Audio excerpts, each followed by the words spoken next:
एक व्यक्ति की 2021 में मृत्यु हो जाती है। मृत्यु भी इतनी बुरी तरह से होती है कि जिसने देखा और जिसने सुना बस यही कहा कि भगवान ऐसी मृत्यु तो दुश्मन को भी ना दे। दोस्तों, इस व्यक्ति की पत्नी जो होती है वो गर्भवती होती है और एक बच्चा पहले से ही उसका होता है, जो बेटा होता है। उस महिला के सारे ख्वाब एक पल में ही मिट्टी में मिल जाते हैं और वो महिला जो गर्भवती होती है ज़मीन पर बैठकर दहाड़े मार मार कर रोने लगती है और कहती है कि परमात्मा, क्या मेरे नसीब में यही सब कुछ लिखा था? जिस दिन से शादी हुई है उसी दिन से ये सब कुछ भोगते आ रही हूँ, लेकिन अब भी तुमने मेरे जीवन में इतना संघर्ष लिख दिया। दोस्तों, इसके बाद वो महिला अपना आगे का जीवन जीने लगती है, लेकिन उसके बाद जो चमत्कार होता है वो आप हैरान हो जाओगे सुनकर, और थोड़ी सी दिमाग में बातें बनेंगी कि क्या ऐसा भी हो सकता है। इस घटना में क्राइम भी है और एक चौंकाने वाली बात भी है, और लोग कितने शातिर होते हैं ये भी बात है। कैसे उस महिला का पति 3 साल बाद अचानक से जीवित हो जाता है, जिसके बारे में लोगों ने गवाही दी कि वो मर चुका है, तो वो जीवित कैसे हो सकता है, और एक भयानक मृत्यु उसने पाई थी। दोस्तों, आज की घटना आप लोगों के सामने रखते हैं। घटना की शुरुआत होती है दिल्ली से। दिल्ली में एक लड़का रहता है राहुल, और राहुल की दुकान है, यानी फोन का वो काम करता है। दूसरी तरफ आपको भोपाल की तरफ लेकर चलते हैं। भोपाल में एक लड़की है जिसका नाम हर्षा है। हर्षा और हर्षा के 5 भाई बहन हैं। हर्षा घर में सबसे छोटी है और सबसे लाड़ दुलारी है। हर्षा के पिता एक सरकारी नौकरी करते थे, लेकिन उसकी मृत्यु हो चुकी है। हर्षा की माँ जो अक्सर बीमार रहती है। 4 भाई जो बहन पर बहुत प्यार और लाड़ लुटाते हैं, लेकिन हर्षा की माँ की इच्छा थी कि कहीं मैं अपनी बेटी के पीले हाथ करे बिना इस दुनिया से ना चली जाऊं। अगर मैं इस दुनिया से चली गई तो मैंने अपनी बेटी की शादी ना देखनी है। दोस्तों, यहाँ पर धीरे धीरे वक्त बीत रहा था। हर्षा अपनी जिंदगी में बहुत खुश थी, अच्छी पढ़ाई कर रही थी। तभी माँ अपने 4 बेटों को बिठाकर कहती है कि बेटा देख, तुम्हारे पिता तो है नहीं, अब तुम्हारी बहन की जिम्मेदारी तुम्हारे कंधों पर है। पैसा तो इतना है, तुम्हारे बाबूजी की जो तनख्वाह आती है वो मेरे नाम पर भी आती है। बेटी का विवाह तो कर दूंगी, लेकिन एक अच्छा सा लड़का तलाश करो। दोस्तों, जब बेटी के लिए लड़का ढूंढा जाता है तो पहले हर्षा की मर्जी पूछी जाती है कि बेटा आपको कोई पसंद तो नहीं है। यहाँ पर भाई कहते हैं कि देखो बहन, हम ऐसा नहीं सुनना चाहते जो आजकल चलन में चल रहा है। हर्षा ने कहा कि भाई, क्या आप मुझे जानते नहीं हो? आपकी इज्जत समाज में मेरे लिए सबसे बड़ा काम है, और आपकी इज्जत को बनाए रखना ये मेरी जिम्मेदारी है। आपने सोच भी कैसे लिया कि मैं ऐसे विचार और ऐसे मन वाली होंगी? दोस्तों, इसके बाद क्या होता है कि हर्षा के लिए जब लड़का ढूंढा जाता है तो दिल्ली का वही राहुल, जो राहुल मोबाइल की या फ़ोन की दुकान करता है, या उसकी बहुत बड़ी एक आप लगा लीजिए यहाँ पर शोरूम टाइप, उसने बताया हर्षा के परिवार वालों को। जब यहाँ पर भाई देखते हैं तो उन्हें बहुत अच्छी लगती है। भाई, लड़का अच्छा खासा कमा रहा है, लाख 2-2 लाख के सेट रख रखे हैं, तो एक बहुत बड़ा काम हो जाता है। यहाँ पर हर्षा का जो पति बनने वाला है राहुल, जब आपस में देखभाल चलती है तो वो बहुत ही अमीर किस्म का था, यानी मोबाइल की शॉप भी थी और घर भी बहुत अच्छा 3 मंजिल मकान बना हुआ था। हर्षा ने चुपचाप इस रिश्ते के लिए हामी भर दी, लेकिन जो शादी नजीक आती है, अब हर्षा का जो पति बनने वाला है राहुल, जो दिल्ली का रहने वाला है, उसने कहा कि भाई मेरा इतना अच्छा काम चल रहा है और तुम लोगों को बाइक तो देनी ही पड़ेगी। जब ये बात हर्षा के कानों में पड़ती है तो हर्षा बिल्कुल मायूस और उदास हो जाती है। भाइयों को पास बिठाती है, कहती है कि देखो भाई, अगर यहाँ पर इसकी मनमर्जी चलाई, जो व्यक्ति शादी से पहले ऐसे मांग कर सकता है वो किसका सगा है? ये हमें बिल्कुल भी अच्छा नहीं लगा, और भाई मैं इससे शादी नहीं कर सकती, ये अच्छा इंसान नहीं है। लेकिन दोस्तों, भाइयों को और माँ को लग रहा था, माँ सोच रही थी कि मैं कुछ ही दिनों में इस दुनिया से चली जाऊंगी और बेटी की शादी नहीं हुई तो बहुत बुरी बात हो जाएगी। दोस्तों, यहाँ पर हर्षा को ही समझा बुझाकर उस लड़के से शादी कराती जाती है। पहली गलती यहाँ पर घर वालों की होती है। अब हर्षा जब नई नवेली अपने ससुराल में पहुँचती है शादी पर सपनों की पोटली लेकर, तो जाकर देखती है कि बहुत छोटा सा घर, कहाँ 3 मंजिल मकान और कहाँ मोबाइल की शॉप, कुछ भी नहीं था। वो बिल्कुल निठल्ला और निकम्मा था, उसके पास कुछ भी नहीं होता है। हर्षा अब घर की तरफ देखती है। 5 भाई हैं, भाभी हैं, उधर कुछ कहूँगी तो परेशानी होगी। दोस्तों यहाँ पर ये सारी चीज़ें एकदम से सामने आती तो हर्षा कुछ सवाल भी खड़े करती। धीरे धीरे ये सच उसके सामने आता है। पति का रवैया बदल जाता है। जिसने बाइक मांग ली शादी से पहले, वो क्या कुछ नहीं करेगा। वो हर्षा को परेशान करने लगता है, लेकिन हर्षा दुख की मारी और परेशानी की मारी की माँ बीमार रहती है, भाई हैं, वो कुछ भी घर नहीं बता पाती है। इसी बीच में हर्षा गर्भवती हो जाती है। हर्षा जब गर्भ से होती है तो हर्षा को उम्मीद लगती है, शायद ये मेरा दुख समझेगा, मुझे समझेगा और मेरा अच्छे से ख्याल रखेगा। थोड़े दिन के लिए यहाँ पर जो राहुल है वो बदल जाता है, लेकिन उसका मोह या प्यार बिल्कुल भी हर्षा की तरफ नहीं था। दोस्तों हर्षा एक खूबसूरत से बेटे को जन्म देती है। जन्म देने के बाद वो हर्षा के ऊपर मार पिटाई भी करने लगा था, पहले भी करता है। हर्षा बहुत दुखी और परेशान हो जाती है, लेकिन तभी वो अपनी पत्नी से एक शर्त रखता है। कहता है कि यहाँ पर हमारा गुजारा नहीं हो रहा, यहाँ पर कुछ भी नहीं है। मेरे भाई जो यहाँ पर नर्मदापुरम में रहते हैं, उनकी डेयरी है, यानी पशु पालते हैं, अच्छी खासी कमाई है। हम भी वहाँ पर रहकर कमाई करेंगे और खूब पैसा कमाएंगे। हर्षा ने सोचा कि मेरा बेटा हो चुका है, इसके पालन पोषण के लिए शायद मुझे ये संघर्ष करना होगा। हर्षा एक पल में ही मान जाती है। वहीं पर हर्षा के सास भी रहती है, परिवार भी रहता है, यानी जो नर्मदापुरम होता है। दोस्तों हर्षा बिना कुछ कहे अपने पति के पीछे पीछे चल देती है कि भाई जहाँ तुम हो वहीं मेरा जीवन और घर संसार है, बाकी और कुछ भी नहीं है। हर्षा वहाँ पर रहने लगती है।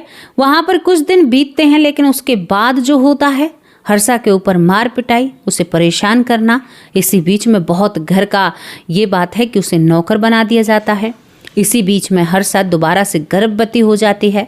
दूसरे बच्चे की जब माँ बनती है तो वहाँ पर भी ये व्यक्ति बहुत ज़्यादा हर्षा को परेशान करता है। इतना परेशान करता है कि एक दिन तो गर्भवती हर्षा को ही बहुत बुरी तरह से पीटता है। हर्षा परेशान होकर पुलिस का सहारा लेती है।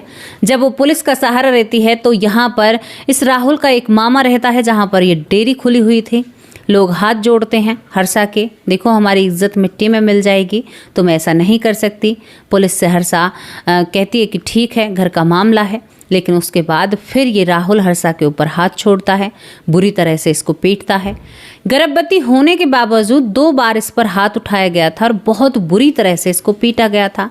दूसरी बार हर्षा ने अपने उस नन्हे बेटे को गोद उठाया और एक जो कोख में बच्चा था उसे लेकर कहती है कि अब कोर्ट से ही बात करूंगी, तुम्हारे साथ रहकर भी कोई फायदा नहीं है। वो भोपाल पहुंच जाती है अपने मायके। सारी बातें अपने मायके वालों के सामने रखती है। दोस्तों ये साल चल रहा था 2020 में जैसे ही हर्षा सब कुछ घर वालों के सामने रखती है तो भाई कहते हैं कि लाड़ो तुम्हारी परवरिश करी थी, तुमने हम पर विश्वास नहीं जताया, जो तुमने अब तक नहीं बताया। वो कहती है कि भाई सोच रही थी कि सब कुछ बदल जाएगा, लेकिन कुछ भी नहीं बदला है। इसके बाद जब यहाँ पर ये सब कुछ होता है तो ये सब कुछ होने के बाद अब हर्षा कोर्ट से बात करती है। दोस्तों यहाँ पर सम्मन आते हैं।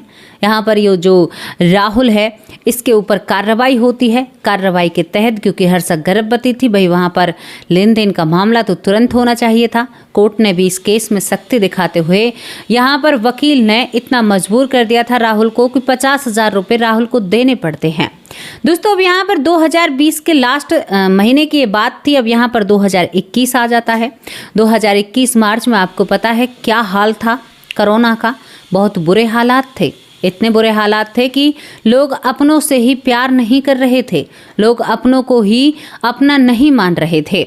यहाँ पर यही सब कुछ होता है। हर्षा की जो तारीखें लग रही थी कोर्ट में, वो तारीखें चल तो रही थी, लेकिन अब यहाँ पर जो जज साहब हैं वो ध्यान नहीं देते हैं, क्योंकि ज़्यादातर बहुत सारी पढ़ाई ऑनलाइन हो चुकी थी। सब लाइव आकर अपने काम को कर रहे थे, लाइव होकर हर बड़े बड़े मसलों को सुलझाया जा रहा था। क्योंकि कोरोना में ऐसा हो रहा था कि अपना भी कोई मर जाता था तो उसको भी लेने से लोग मना कर रहे थे कि भाई हम भी मर सकते हैं, हमें भी ये बीमारी हो सकती है। एक महामारी ने सबको सच्चाई दिखाई थी, उस वक्त एक आईना दिखाया था।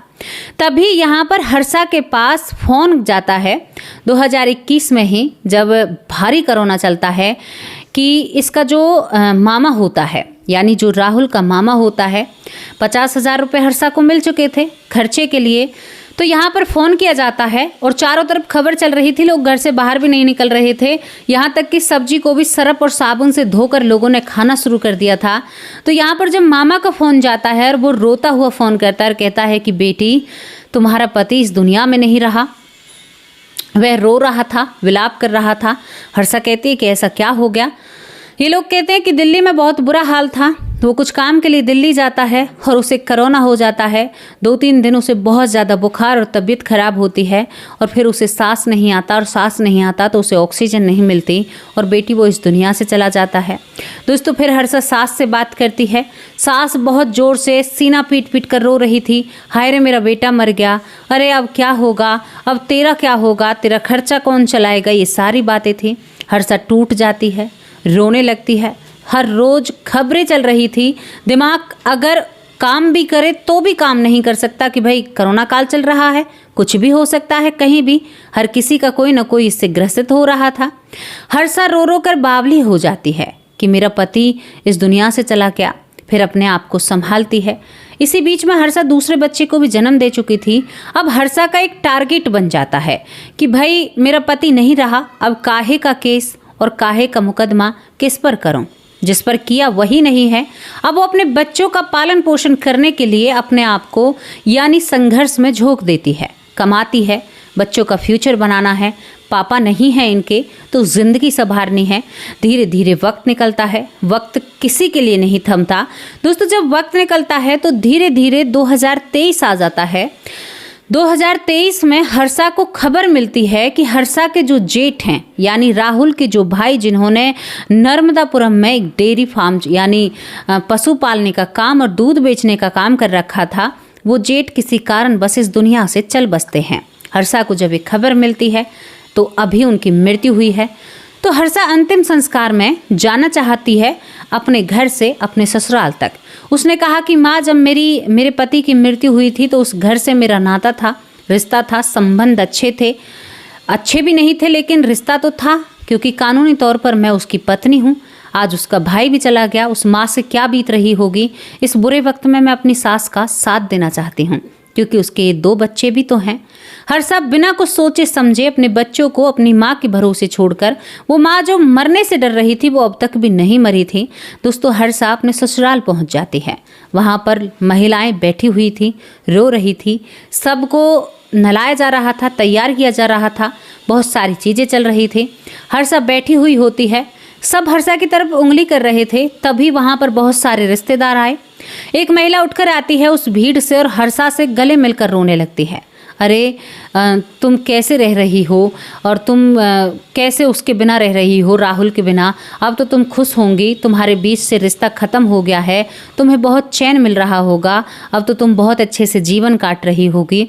तो हर्षा को ये बात बुरी लगती है। हर्षा ने कहा कि देखो ताई जी, मेरे पति इस दुनिया से चले गए तो मुझे क्या खुशी होगी। पति मरने पर कौन महिला खुश होती है, ऐसा कुछ भी नहीं है। मैं उनके लिए तो बहुत दुखी रहती हूँ, उनके 2 बच्चे हैं। वो कहती है कि अरे तू उसे मार क्यों रही है, वो तो नहीं मरा। हर्षा हैरान, क्या कह रही हो, वो तो कोरोना से मर चुके हैं। ये महिला एकदम संग रह जाती है, मर चुके हैं। ये महिला कहती है कि अच्छा, तो मुझसे कोई गलती हो गई है। ये उधर उधर जाकर बैठ जाती है। अब हर्षा को ये बात हजम नहीं होती है, मामला क्या था। हर्षा अब इस पूरी महिलाओं के बीच में सबसे पूछताछ करती है, धीरे धीरे सबके पास बैठती है तो उसको हैरान करने वाली खबर मिलती है। लोग कहते हैं, कौन कहता है राहुल मरा है, राहुल तो जीवित है, हमने कई बार उसे देखा है, कहीं राहुल की मृत्यु नहीं हुई है। हर्षा हैरान हो जाती है। रोती हुई हर्षा अपनी सास के पास जाती है। सास से कहती है कि तू एक माँ है और माँ जीते जी बेटे को कैसे मार सकती है, क्या तुम्हारे लफ्ज़ नहीं कांपे। मैं तुम्हारा दुख बांटने के लिए आई, लेकिन मुझे यहाँ पर क्या मिला। वो कहती है कि या तो मुझे साफ साफ बता, तेरे दूसरे बेटे की अर्थी नहीं उठी है, तेरा जवान बेटा गया है, या तो मुझे साफ साफ बता, वरना मैं अभी यहाँ पर पुलिस बुलाऊंगी, सबको जलने नहीं दूंगी। तेरा बेटा राहुल मरा है या जीवित है। यहाँ पर सास कहती है कि नहीं, वो मरा नहीं है, वो जीवित है। हर्षा हैरान हो जाती है। हर्षा यहाँ पर इंतज़ार करती है सबको जलने का, जो जेठ जी इस दुनिया से जा चुके थे, और उसके बाद वो पुलिस का सहारा लेती है। दोस्तों, जब हर्षा पुलिस का सहारा लेती है तो पुलिस के पास जब शिकायत जाती है और शिकायत के तहत उस पर कार्रवाई की जाती है तो हर्षा का जो पति मर चुका था 2021 में, वो 2023 में दिल्ली में रहता हुआ मिलता है। अब जब उसके घर पुलिस जाती है कार्रवाई करने के लिए तो वहां पर वो राहुल एक महिला के साथ रह रहा था जिसका एक बच्चा भी था जिसने अभी जन्म लिया था। ये मामला क्या था? हर्षा इंतजार करती है कि क्या सब कुछ चल रहा है, लेकिन जब पुलिस उससे पूछताछ करती है तो वहां पर पता चलता है कि वहां पर दूसरा ही मामला चल रहा था। हर्षा के पति से जब पूछताछ की जाती है राहुल से, तो राहुल ने कहा कि मैं मरा नहीं था। कोरोना में जो खबरें चल रही थी, जो चीज़ें मैंने देखी, उन चीज़ों को देखकर मैं समझ चुका था क्योंकि हर्षा को मैं मान नहीं सकता। मैं इतना बड़ा मुजरिम नहीं हूँ। मैंने अपने आप को ही एक झूठी मृत्यु की खबर फैलाई जिसमें मैंने अपनी माँ से कहा, अपने मामा से कहा, और जब मैं मर जाता हूँ, मरने की खबर तुम्हें दी जाती है तो यहाँ पर वो आती नहीं है, और वो आती नहीं है तो हम समझ जाते हैं कि अब वो कभी इस घर में नहीं आएगी क्योंकि उसका रिश्ता टूट चुका है। लेकिन हमें नहीं पता था कि हर्षा अपने जेठ की मृत्यु में शायद शामिल होने के लिए आएगी। अब इसके बाद इस महिला का क्या राज था? जो महिला इसके साथ दिल्ली जैसे शहर में रह रही थी, कौन था ये बच्चा? तो अब इसकी भी एक नई कहानी सामने आती है। दोस्तों, यहाँ पर पबजी खेलते हुए जो राहुल था, हर्षा के रहते हुए उसे इस लड़की से प्यार होता है जो दिल्ली की कोमल होती है। कोमल पहले ही शादीशुदा थी। कोमल को अपना पति पसंद नहीं था, इन दोनों के रिश्ते ठीक नहीं थे। पबजी के जरिए इन दोनों में बातचीत होती है, बातचीत के बाद इन दोनों में प्यार होता है, और प्यार के बाद अब कैसे ये दोनों एक साथ रहें। दूसरी तरफ जब यहाँ पर राहुल ने 50,000 रुपये हरजाने यानी उसको खर्चे के लिए दिए तो राहुल बौखला जाता है कि इतने पैसे मैं कहाँ से लाऊंगा? कोमल का पूरा यानी कोमल का पालन पोषण करूंगा या यहाँ पर हर्षा का पालन पोषण करूंगा? इस राहुल ने ना ही तो अपने बच्चों की परवाह करी, ना ही वो अपने बच्चों से प्रेम करता है। फिलहाल उसकी आंखों में कोमल होती है। दोस्तों, तभी वो अपनी मृत्यु का अटपंग रचता है, और रचने के बावजूद यहाँ पर वो ये सब कुछ करता है। कहता है कि उसके बाद जब मेरी मृत्यु की खबर फैलती है, केस बंद हो जाता है, तारीखों पर कोई नहीं जाता है कि भाई वो मर चुका है। उसके बाद मैं कोमल के साथ रहता हूँ, इससे शादी करता हूँ, शादी के चलते यानी ये बच्चा मेरा ही पैदा होता है। लेकिन जब कानून का डंडा घूमता है तो कोमल अपने बयान से बदलती है, कहती है कि हम लिविंग रिलेशनशिप में रह रहे थे, क्योंकि अगर शादी की हामी भरेंगे तो दुगनी मार इसमें कोमल भी लिपटेगी क्योंकि उसका एक बच्चा है, नवजात शिशु है। दोस्तों, वहाँ पर वो अपने पति से केस लड़ रही थी जो कोमल होती है, और यहाँ पर इन दोनों ने 2 घरों को बर्बाद कर कर अपना एक नया घर कायम किया था, जहाँ पर एक महिला इसकी औलाद को लेकर उसे पालने की कोशिश कर रही है। दूसरी तरफ जो पति है वो जो मैं क्या कहूँ इस महिला के बारे में, जो कोमल होती है, वो इसके बच्चों को पाल रहा है, और ये दोनों अपनी ही अलग रंगरलियां मना रहे हैं। लिविंग रिलेशनशिप का क्या फ़ायदा, जिसमें शायद बहुत लोगों का बुरा हो रहा है। दोस्तों, यहाँ पर जब एक घटना, एक कहानी पता चलती है तो इसके बाद जब कार्रवाई होती है तो पुलिस अब इतना बड़ा क्राइम नहीं किया था, तारीखें चलनी थी, कोर्ट में केस चला गया था। तो दोस्तों, यहाँ पर जो ये कोमल होती है और ये राहुल होते हैं, ये फरार हो जाते हैं। अब तक भी इनका कोई पता नहीं है ये बच्चे को लेकर, क्योंकि इनकी कोई प्रॉपर्टी तो थी नहीं, उसे लेकर ये फरार हो जाते हैं, और अब तक भी इनका कोई पता नहीं है। एक महिला अपने बच्चे को अकेला पाल रही है, 2 बच्चों को, और शायद एक पति वहाँ पर संघर्ष कर रहा है। तो आप बताइए, ऐसे पति को आप क्या कहोगे? ऐसी ऐसी घटनाएं समाज में जन्म लेती हैं, जिस समाज को शायद हम कहते हैं समाज, तभी तो ये समाज बना है, जिस समाज को बहुत सारी लड़कियां गाली देती हैं, कहती हैं कि समाज की बातों में चलोगे तो भाई बहुत बेड़ा गर्क हो जाएगा, ये हो जाएगा। अगर समाज ना हो ना तो ये जंगल राज बन जाए।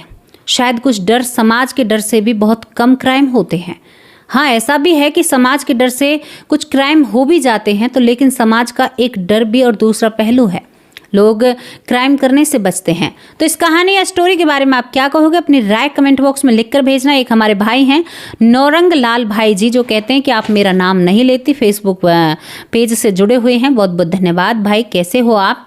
कांति भाई जी, बहुत बहुत धन्यवाद। ललिता यादव हरियाणा से हैं। ऐश्वर्यमा, आप कैसे हो? डॉक्टर सुरेश सोनी, बहुत अच्छे भाई हैं। रामायण कुशवाहा, बहुत अच्छे भाई हैं। डॉक्टर रंजीत कुमार मिश्रा, बहुत ही अच्छे भाई हैं, बहुत अच्छे कमेंट करते हैं। LDH वाले।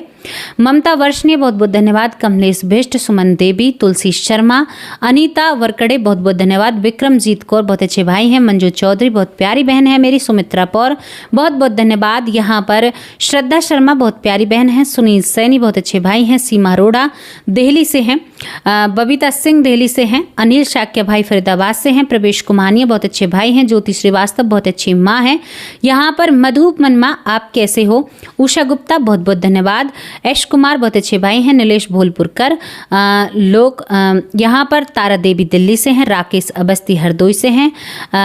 मधुप मनमा, नीता कुंतल और कविता शर्मा बहुत बहुत धन्यवाद। बेटी का बॉस बहुत अच्छी बहन है। फेसबुक परिवार ललिता यादव, शार्वनी पॉल बहुत बहुत धन्यवाद। जय नारायण तिवारी बहुत अच्छे भाई हैं। राजेश त्यागी, आनंद मोरकर, विजेंद्र सिंह जींद हरियाणा से, अनिल जांगरा, अनिल नारायण, रेणुका भूषण, गुरु नारायण, रामचंद्र राव, माया, तेजस्वी कुमार पांडे, सुरेंद्र कुमार, राजू गुप्ता, ब्रजेश विजय मेहरा, राजकुमार कोहली, संजीव, माया कोशिया बहुत बहुत धन्यवाद। बलजीत सिंह बहुत बहुत धन्यवाद। यहाँ पर हरि किशोर यादव, सावित्री मौर्य, राजेश कुमार, गौरी नारायण बहुत बहुत धन्यवाद। राजीव मोहन बहुत बहुत धन्यवाद। नरेश भाई कैसे हो। राजेश कुमार, सुनील राणा, महेश कुमार पंडित, विजय रस्तोगी, बाबा नायक, राजा राजकुमार शर्मा, ये पूरा परिवार है। और स्टोरी के बारे में आपकी जो भी राय है अपनी राय लिखकर कमेंट बॉक्स में ज़रूर भेजना। अब आप लोगों से विदा लेती हूँ। कल हाजिर होंगे एक सच्ची अच्छी स्टोरी के साथ। तब तक के लिए नमस्कार, जय हिंद।